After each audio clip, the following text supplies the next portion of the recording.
বন্ধুরা, আমরা চলে এলাম তালবাগিচা খড়গপুর ইন্ডিয়াতে অবস্থিত এনওয়াইসি ক্লাব।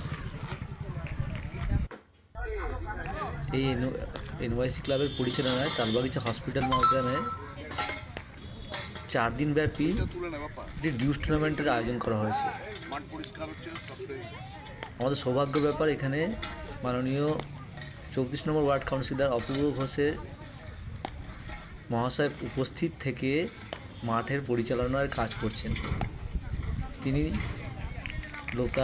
লোকজন নিয়ে এসে মাঠটি পরিষ্কার পরিচ্ছন্ন রেখেছেন, করে দিচ্ছেন, যাতে বিভিন্ন ধরনের বাচ্চারা, ছোটো ছোটো আন্ডার 13-এর খেলা, এটা বাচ্চারা এসেছে, তাদের যাতে কোনো রকম ইনজোর না হয়। এরই মধ্যে লাল জার্সি পরা একটি টিম তাদের প্রস্তুতি পর্ব সেরে নিচ্ছে খেলার আগে। ওইদিকে সবুজ জার্সি পরা আরেকটি টিম তাদের প্রস্তুতি পর্ব সেরে নিচ্ছে। উভয় টিম প্রস্তুত হয়ে যাচ্ছে তাদের ম্যাচ জন্য। লাল জার্সি পরা টিম তাদের প্যাড আপ সেরে নিয়েছে এবং তাদের কোচের কাছ থেকে শেষ মুহূর্তে টিপস নিয়ে নিচ্ছে।